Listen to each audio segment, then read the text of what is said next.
I'm There it glad I is. said something. I know. You know what? I have a little Post-it note. I don't know if you can see this, record with an exclamation point, because it never fails. I kind of get into it and then I forget to forget to record it.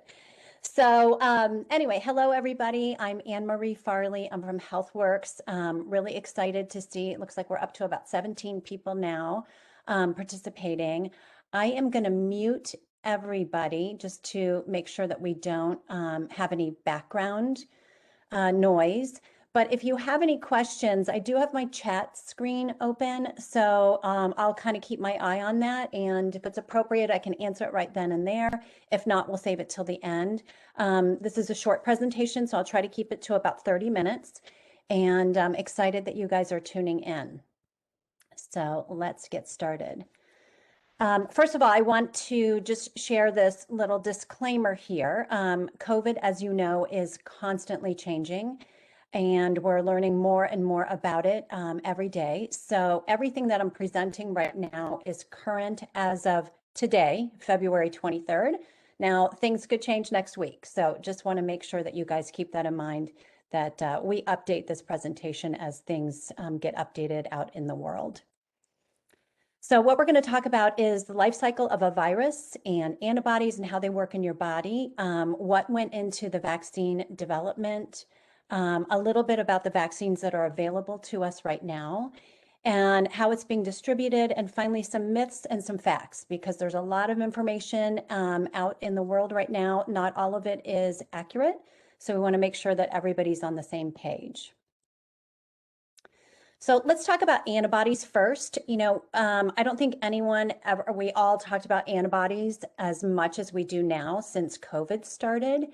And, you know, antibodies have been around since human beings have been around, and they basically are your body's way to protect from something, an infection that gets into your system. And in terms of COVID-19, if you were to get an antibody test, for example, you know, we at HealthWorks do antibody testing, you would be testing for a couple of different antibodies, IgM antibodies, which are the first antibodies that your system produces, and then IgG antibodies. And these are the longer lasting antibodies that you want to end up with. So let me show you, there are a lot of words on this slide, but let me just show you a little bit about how this works, these IgMs and IgGs. So this is the life cycle of a COVID virus. So let's say day 0 is when you get exposed to the virus. So sometime between 0 and 5, if you're going to be showing any symptoms, that's when you may be asymptomatic, and then after about 5 or so days, you would show some symptoms. Now, some people don't really ever have symptoms. Other people have, you've probably heard, that lose their taste and their sense of smell, maybe fevers, things like that. So it's going to vary for everybody, but somewhere between 0 and 7, you're going to start showing some symptoms, and then your body's going to start producing this first antibody, your first response to the virus, called IgM. And I always remember IgM, I just think of M as maybe you're still infected, maybe you're still contagious, your body is starting to ramp up and build antibodies, but you're not out of the woods yet. So your body is starting to shed the virus. That's what we call it when it's fighting it out of your system. But you're not good to go yet. Between 7 and 14 days is when you start producing IgG antibodies, and that's this red line. And again, everybody's a little bit different, but I always remember GG means good to go. These are the antibodies that you want to be left with after your body or you've shed the virus. And these are the antibodies that give you some protection. Now, because COVID is so new, we don't know how long this protection lasts, but we're learning more and more about it. So again, that can vary a little bit person to person, but that's the difference between those two antibodies. So this all sounds fine and good, but what's really happening in your body when you have a virus like COVID? So we've all seen those kind of graphics of a COVID virus. It looks like a little ball with little spikes coming out of it. Well, let's say that the virus ball looked like this with little Legos on the end. Of course, it doesn't in real life. But this tells you what what it does when it gets into your body. So these little spikes are little proteins. And what's happening with these proteins is that they are trying to bind with your cells. So they bind with these ACE2 receptors. And you can see here, here's your cell. You got a little Lego piece here, and it's not a perfect fit, but this COVID virus is finding a way to adhere to the human cell. So basically, it tricks your cell. It's kind of like having a secret handshake, and your cell thinks, hey, you know, this virus or this foreign entity knows the secret handshake. I'm going to let them in. I'm going to let them bind to me. Well, that's when you get infected and that's when you get sick. So once it gets in the cell, then it replicates and tries to find other cells to do the same thing to, and that's how you get sick. So what about antibodies? What are they doing when all this is happening? So antibodies are your immune system's counterattack to something foreign in your body. And when your body is able to produce antibodies, they act like little caps that go on top of these spikes so that these spikes can't adhere to your cells. So that's how they protect and they keep the virus from infecting you. So what about variants? We've heard a lot about variants in the news. These are kind of mutations of the coronavirus as we know it. So what's happening with those is that the virus looks the same, only there's a little mutation on the spike. So now you can see the Lego here has two little receptors rather than that one little Lego piece. And it is trying to bind to your cell.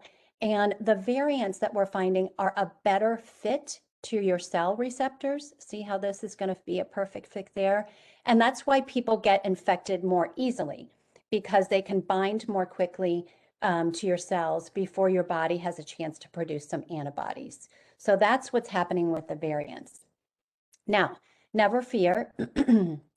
These antibodies, even though they can't, you know, act like little caps like they did before on the original COVID-19, with a variant, the antibodies are kind of tricky and they can come in a lot of different shapes and sizes. So just because they can't form a perfect cap on the top of the spike doesn't mean that they can't adhere to the spike itself or bind to the virus in other ways. So your body will produce other antibodies to deal with these variants, but it may just take a little bit longer. And again, that's why they say that these variants are quote unquote more infectious. So immunity, before the vaccines came on the scene, you know, there was really only one way that you could get antibodies, and that was by actually getting sick. So people get the COVID-19 virus, the antibodies get produced in their systems, and it takes a little while for these antibodies to be produced because they're binding very precisely to very specific spots on a given virus. So your body needs just a little time to kind of figure this out.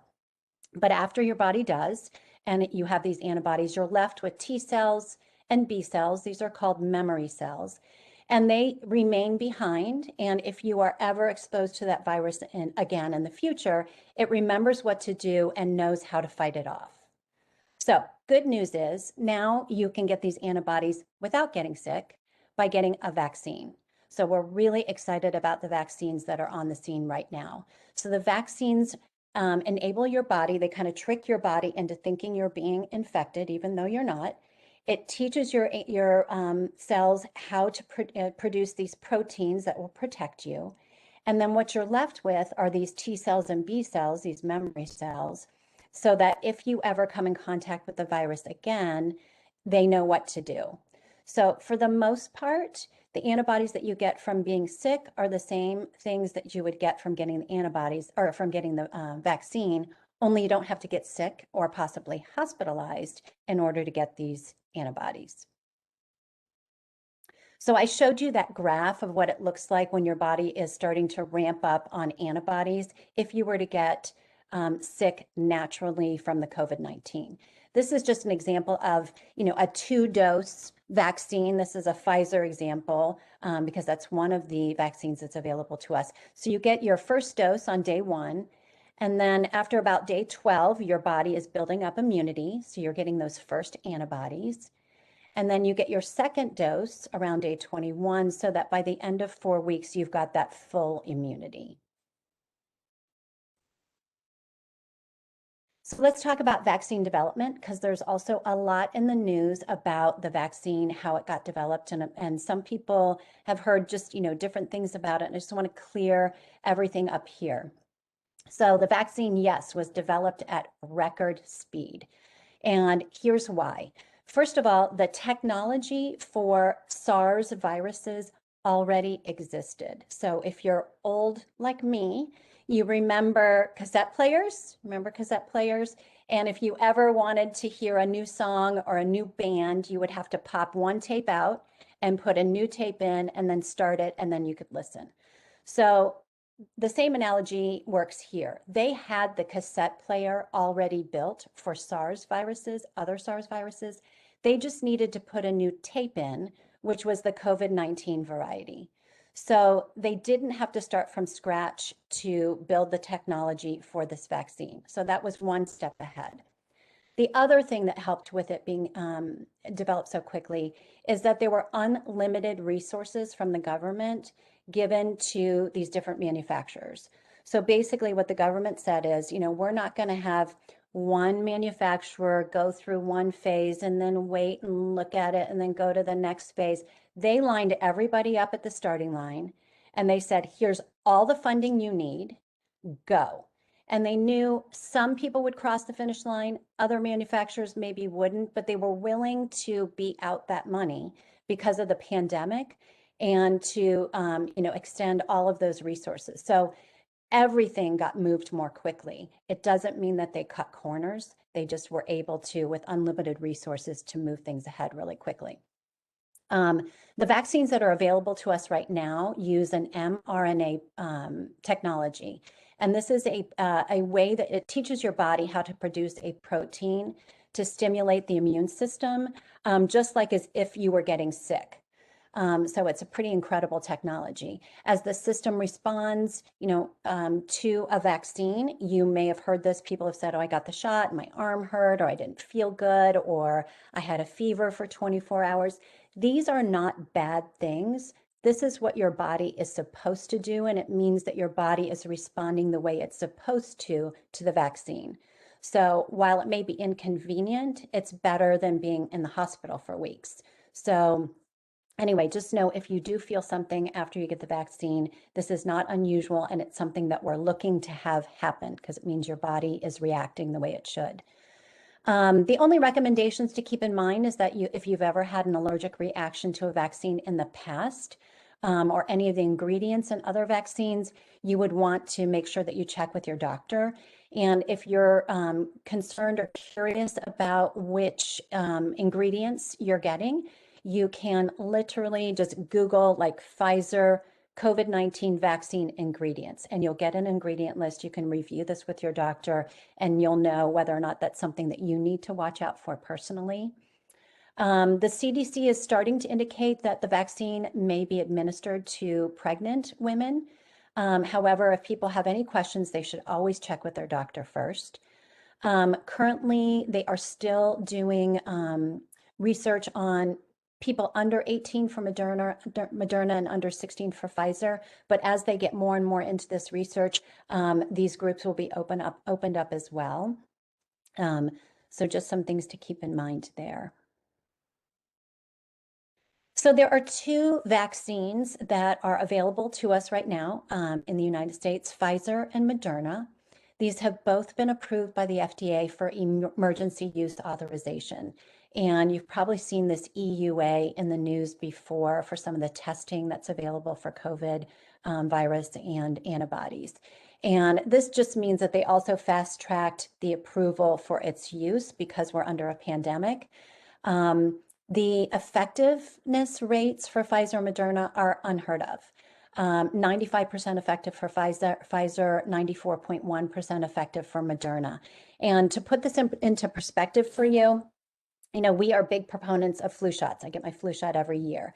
And the flu shot is a vaccine that is kind of it's scientists' best guess at what influenzas we're going to be faced with this coming flu year. So they kind of put science and research and all of this modeling together and come up with a vaccine. And, some years they're 40 to 60% effective. Other years they're 60 to 70% effective. And to me, that's a lot better than getting really sick and, laid out on my back or potentially hospitalized from the flu. So when you look at that effectiveness rate and you compare it to what the effectiveness rate is for these vaccines for COVID, these are crazy great numbers. So really excited about their effectiveness. There are some other vaccines that are in the pipeline we're keeping our eye out for, which we'll be, bringing to you any information we have on them as they become available. And then we're also hearing that maybe in the future, some of these vaccines will require one shot, which would be great. So just a side-by-side comparison of Moderna and Pfizer. These are both two-shot vaccines.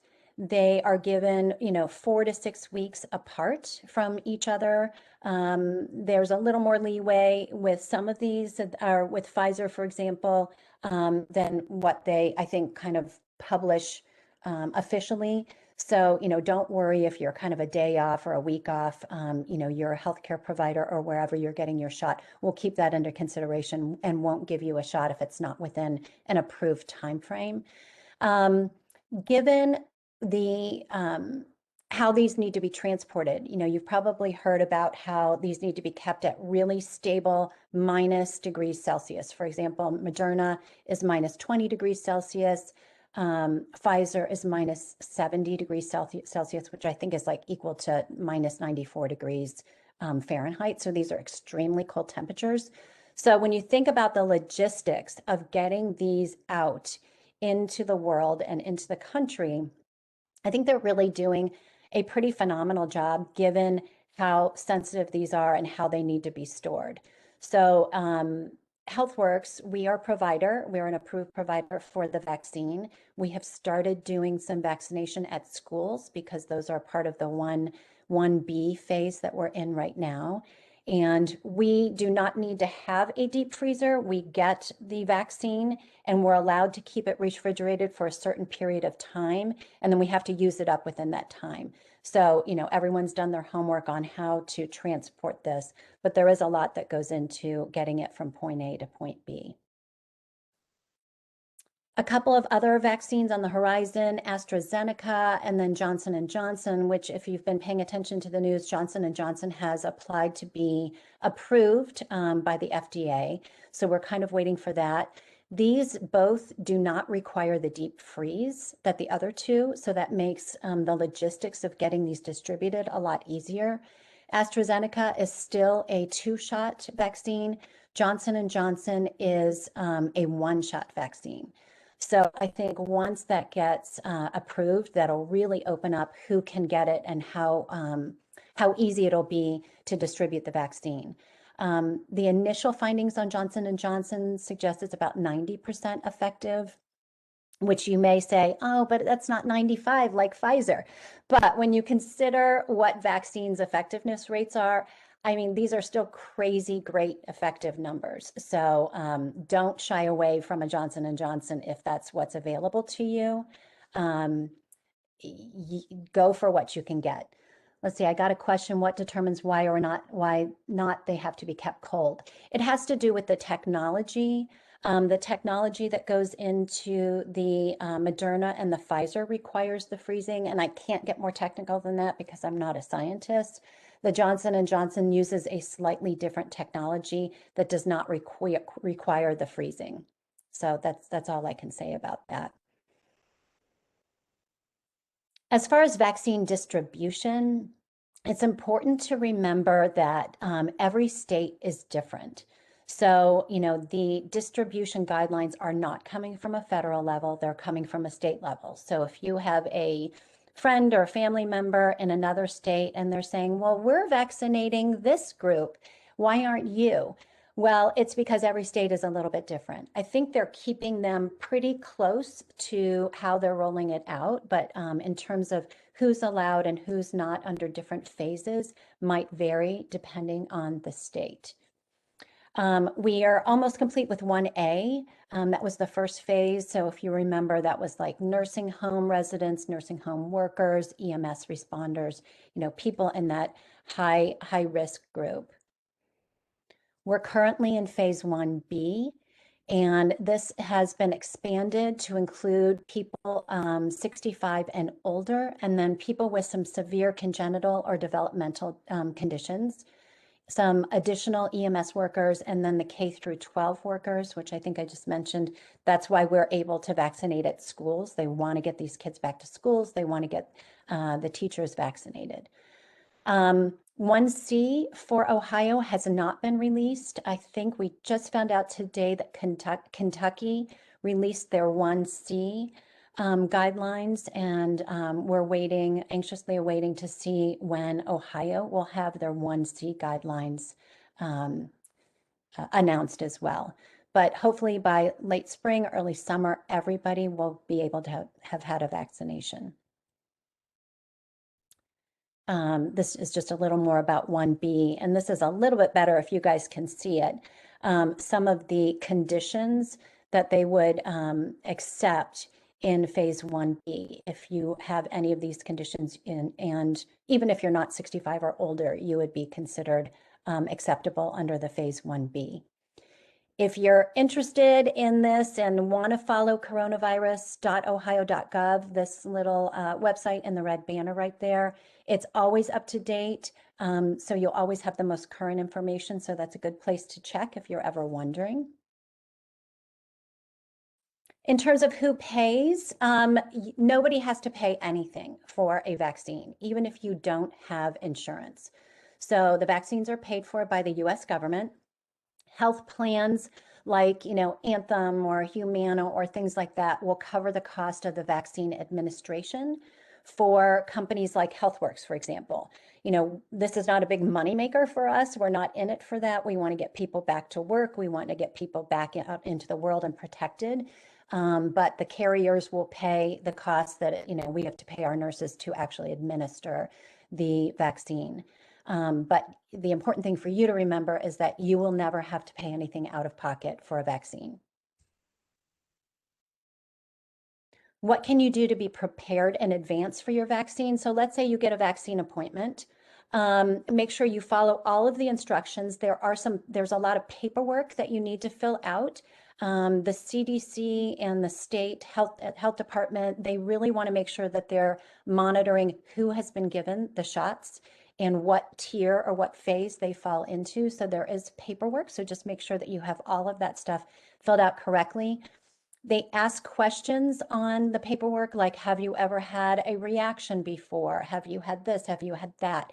If you answer yes to any of these, I would just check it out with your doctor before you even get to your vaccine appointment. Don't wait to get there and then wonder if you should or shouldn't get it. Take a look at the questionnaire from the CDC before your vaccine appointment and just make sure you have all your ducks in a row so that you can just be in and out, no questions. We get this question a lot. Should you take a painkiller before and or after your shot? They are recommending that you not take pain medication before your vaccination. Some painkillers can interrupt a little bit your body's immune response, and we want that response to the vaccine so your body learns how to respond to the virus. So they don't want you to do it ahead of time. Now, if you have, a sore arm, 6 or 7 hours afterwards and you want to take some Tylenol, that's fine. But again, don't take painkillers before. And then they also recommend not to take Benadryl or something else that might interfere with a reaction. And this may seem counterintuitive, but when you go to get your vaccine, they will make you sit there for 15 minutes and be observed. And there's a reason for this. They want to know whether or not people are having any kind of reaction so that they can record it and keep track of it. So you're always going to be in good hands. For example, at our vaccine clinics, we always have our nurses there. We have our medical director there, and then we have someone from the EMS from that local county there. So, we have not had anyone who's had a reaction that, we needed any kind of drastic measures taken. But, we always have plenty of experts right there. But if you took something beforehand, it might dull a reaction. And we just want to make sure that we know how people are reacting to the vaccine. How can you help while you're waiting for your vaccine?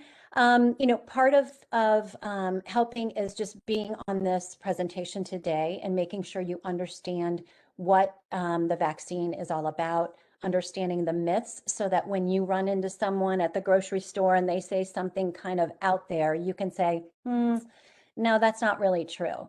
So making sure that you are up to date on the information and looking for information that you're curious about from reputable sources is a great way to help the cause. Also, make sure you have your flu shot. It's not too late. We just want to make sure that people are protected from that as well.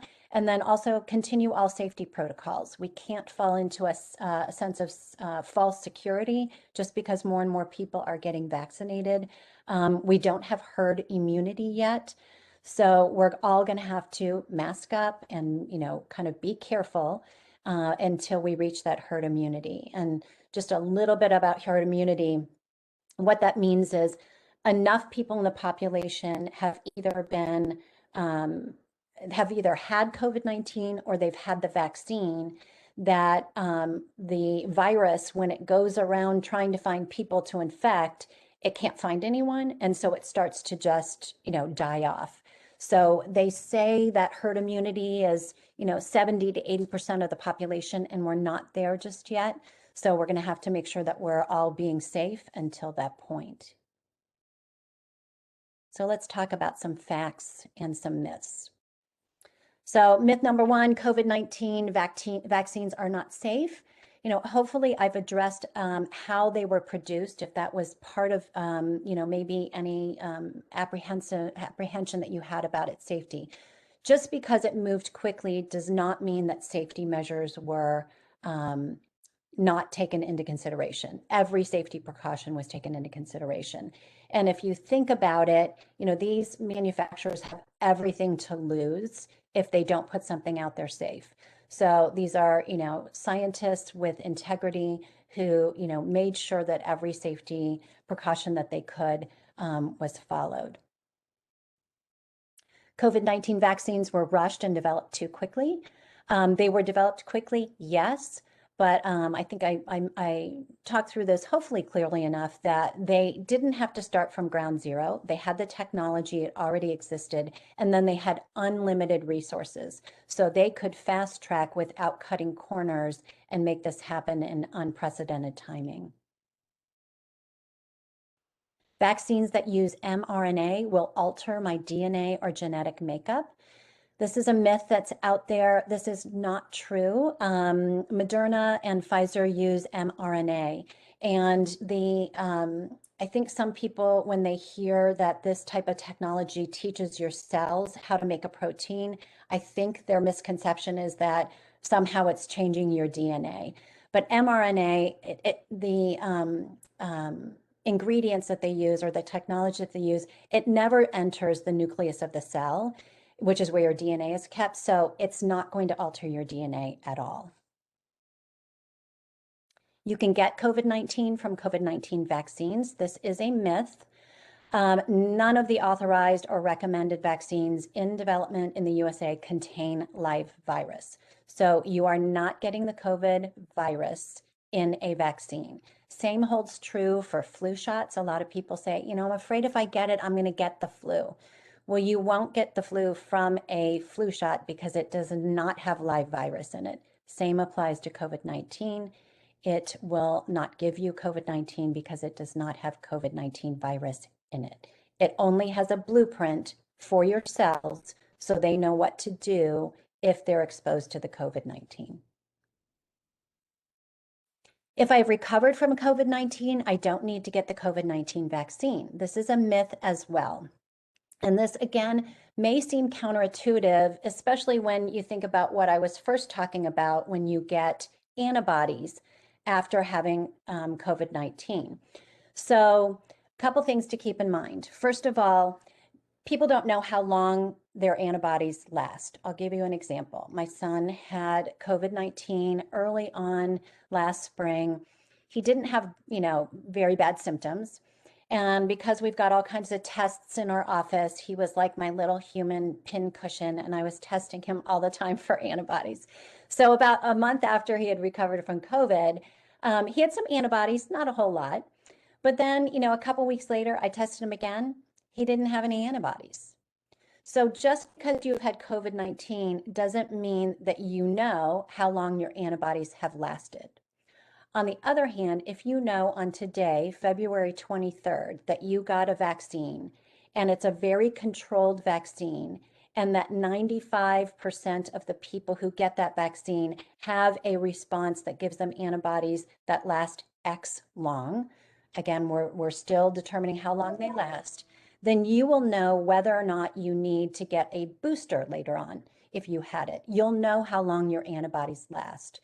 So, a good argument for making sure that you get the COVID vaccine, even if you've had COVID.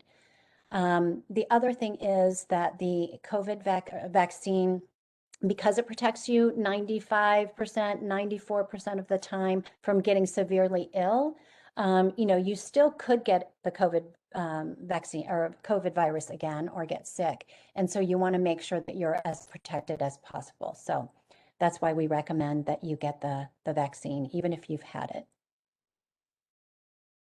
You will get a positive COVID-19 virus test if you get the vaccine. This is a myth. You will not get a positive if for some reason for work or for travel, you need to get a virus test and you've had the COVID vaccine. Not to worry, it's not going to give you a positive virus test just because you've gotten the vaccine, because again, it does not have the COVID virus in the vaccine. Once I get the vaccine, I can stop wearing a mask and social distancing. This is a myth. Again, until we reach herd immunity, we're going to have to all be safe. Also, just because you have the vaccine doesn't mean that you can't be exposed or get the virus and potentially be contagious to someone. You just may not have the symptoms, the sickness, hopefully. If the virus is or the vaccine is doing what it's supposed to do, then you will not have the reaction that you would have if you didn't have the vaccine. So we're asking everybody to still continue those safe practices. The vaccine isn't safe for people who want to have a baby one day. There is currently no evidence that antibodies formed from a COVID-19 vaccine can cause any problems with pregnancy, including the development of the placenta. Same goes for antibodies. If you were to get it naturally and you were pregnant, there's no research that shows that the antibodies that form in your body impacts your pregnancy. So this is a myth. I know there's a lot kind of out there on the web, and people are a little nervous about this. One question that I got in the chat, we're hearing about a new strain of COVID-19. Will we have to get additional shots because of this new strand? This is a good question. This gets back to the variants. So there are variants out there. Right now, the vaccines that are on the market that are on the scene that we're able to give, research is showing that they still are effective against any variants that we are currently seeing. Now, the effectiveness against a variant may be a little bit lower. So for example, if the Pfizer vaccine is 95% effective against COVID-19, maybe it's a little less effective against a variant, but the percentages are still pretty high. So no reason not to get it. And that's why they say that the vaccine is still effective against the variants or these new strains. Good question. Some questions that we get from employers or employer groups, like, can an employer require employees to get vaccinated? Technically, yes, if you're a privately owned company and you're subject to ADA guidelines. So, there are some exemptions, but, it's important to keep in mind, and this kind of goes down to this last question, how will I know if my employee has been vaccinated? Employers during a pandemic are allowed certain information and it's not HIPAA protected like other things. For example, my employer can know that I tested positive for COVID. That's 100% allowed. It's not HIPAA protected because we're in a pandemic. Now, can they ask me what my blood pressure is? No, that's still HIPAA protected. So, some of the, usual health information that we're used to that's protected is still very much protected. But things like, a vaccine or a test result for COVID is not HIPAA protected under a pandemic. Will I need to get an annual vaccine? We're thinking that this is likely that we'll have to. Maybe it'll be like a seasonal flu shot, or maybe it'll even be added to the seasonal flu shot. So you can get kind of a 2-in-1. So we'll see what happens as they learn more about the virus, but we're anticipating that it will likely be an annual shot. We also get questions like, were there any other ingredients like eggs, nuts, mushrooms, things like that used in the vaccine? And no. The answer is no to that. And again, if you are interested in the ingredient list, you can go ahead and Google whatever vaccine you're in line to get and see if you need to be concerned about any of those ingredients. Are the vaccines effective against new variants? I think we just talked about that because we got that question. They may want a booster to address some variants as we learn some more about that. But again, right now they're saying, yes, it is effective, maybe just a smidge less than it would be against the regular COVID-19, but the stats are still high. Where can you register for the vaccine? So each county in Southern Ohio has a registration link, and there's a link right here, and I'll show you what it looks like when you get in there, but you can put in your zip code and it will show you which facilities near you, whether it be a Kroger pharmacy or something, is currently accepting appointments. But keep in mind, you have to be in the acceptable phase. So if you're not one of those phase 1 or phase B people, you will not be able to sign up until your phase is up and you're eligible. Some people ask, if I work in Hamilton County, for example, and I live in Butler County, where do I register for the vaccine? You can actually register in both counties. So once you're eligible in an open phase, you could choose which one you wanted to go to. When you search on that site right there by zip code, I don't know if you guys can see it, but I put my zip code in here and then it popped up with a couple places near me that have appointments. If I was in an acceptable phase, I could make an appointment. And that is all I have about the vaccine. Any other questions? Feel free to send it by the chat. I'll stay on for a couple of minutes and see if you have any questions. Anne Marie, can I just talk for a second? Sure. Okay. I would assume, or should I assume, that because you have to have all those medical personnel on site when you administer the shot, that that HealthWorks is not going to be able to come to employers like you do for the flu shots? Well, yeah, we are hoping that we can still come on site. So the thing that we're going to have to kind of wrestle with is like 1C, which is the next phase. For example, in Kentucky, I think they're going to lower the acceptable age to like 55 and then 50, or I'm sorry, 60, then 55, then 50. So when phases open like that, then that makes it difficult for us to come on site and only do some of your population. So we're going to have to figure out if there's a way that we've got contacts with the health department and see if there's a way that we can do that. Our hope is that we can still come on site and have our nurses and our medical director. The more we do this, the more we're comfortable with what to look for, and that the nurses are skilled. A lot of these nurses have been doing the vaccine since the beginning, since it first came out on the market. So we feel really good about our personnel. It's just a matter of those phases. Can we make sure that we can get on site and have all your people and not just some of them? So we've got to work on that. So we're going to work our connections and just see how we get around that.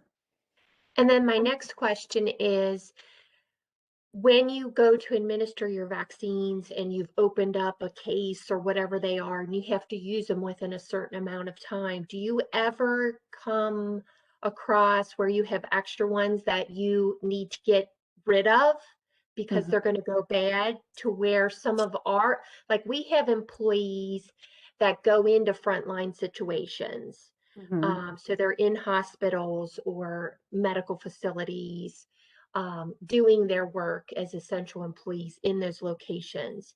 Do you, are there any opportunities where some of our frontline people could get on a list prior to the 1B, 1C rollouts?